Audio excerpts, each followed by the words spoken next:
Today's chapter is 19. The window frame hurts too.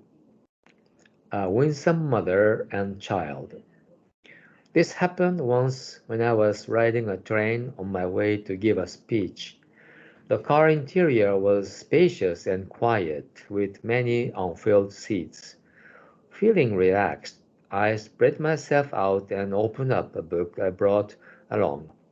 After a while, tired from reading and lulled by the rhythmical vibration of the train, I began to nod off, only for my dreams to be shattered by an ear-splitting whistle and the metallic screech of brakes. Apparently, the driver had found an obstruction of some kind at a crossing. The shock of the sudden stop threw me forward, but I managed somehow to stay upright. In the same instant, the shrill sobs of a little child rang out. I saw then that the seats across the aisle in front of me were occupied by a young mother and her child, who had apparently been amusing himself by sitting with his forehead pressed against the window pane, watching the screen, watching the scenery fly by. When the train jerked to a stop, the tot's head banged sharply into the window frame. His wails grew louder and more frantic.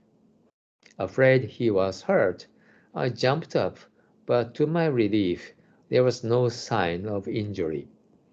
Then I witnessed a scene so heartwarming that I was deeply touched. As the child's pain lessened, he gradually quieted down while his mother rubbed his head reassuringly and murmured soothing words. "Sweetheart, that must really hurt. I'm so sorry. I'll rub it for you and make the pain go away. But you weren't the only one who got hurt. The poor window frame did too. Let's rub it and make it feel better, shall we?" The tot nodded, and sure enough, he and his mother together began to pat the window frame. I felt ashamed of myself, for I had assumed she would say something more on these lines. "That must really hurt. I'm so sorry. It's all the fault of this naughty window frame. Let's spank it and teach it a lesson, shall we?" Such a scene is common enough, giving a toddler a vent for his rage and allowing the moment to pass. All too often, when faced with difficulties, we cope with uh, we cope we cope by searching for someone else to blame for our suffering. Perhaps, I reflected, we parents implant this response in our children without meaning to. "The child is father of the man," goes the saying, and surely parents have enormous influence in shaping the character of small children. People who think only of themselves and cannot empathize with others end in the darkness. The act of making others happy itself brings happiness. Those who would set their sights on the Pure Land must keep to the high road of benefiting others as well as themselves. I left the train wishing true happiness to that mother and child with all my heart. Mm. Yeah, this story is really heartwarming and inspiring because it teaches us the importance of mutual benefit in this real world. Uh, this is a very difficult practice in fact, because yeah, this world is like dog eat dog dog eat dog world, or if we lower our guard, instantly we might lose our profit, or we might lose our good reputation, or uh, in short, we lose a lot, and our desire will not be satisfied. So we don't want that happen. So we are always compelled to behave selfish way. Yeah, it's very unfortunate, but this is the real world.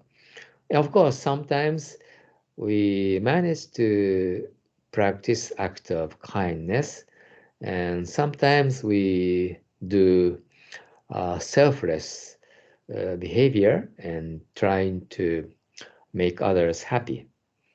Yeah, this is the holiday season. We try to offer gifts and make other people happy. Mm. So yeah, this is the spirit uh, um, of course, Buddhism, and also it's part of our our wish in this season. In a sense, it's part of our desire. Mm, we can say so. But most of the time, it's really difficult to practice mutual benefit, and that's why it's very important always try to put ourselves into others' shoes and try to sympathize with others and seek for mutual benefit. Even though it's difficult to reach an agreement with others because of our different preference or different political view or uh, different of standpoint. Yeah, that even so, mm, the principle of Buddhism doesn't change or waver. Uh, Kindness will eventually bring happiness to ourselves. The happiness will come back to the giver. So this is the Mahayana Buddhist spirit. We should not forget this principle. Um, the act of making others happy itself brings happiness. This is the high road. So the more we practice this, we will obtain short-term benefit and also long-term benefit. There are two types of benefit. So seeking for this benefit is not selfish.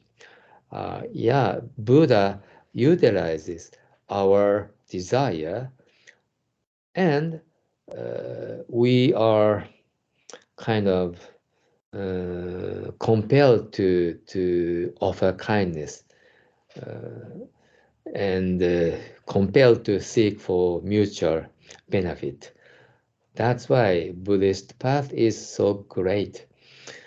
We can minimize our selfish behavior, and at the same time we will be achieve complete satisfaction in the end. This is our spiritual journey. Okay, it's almost time. So good job, everyone, and have a good evening, and see you next time. Bye bye.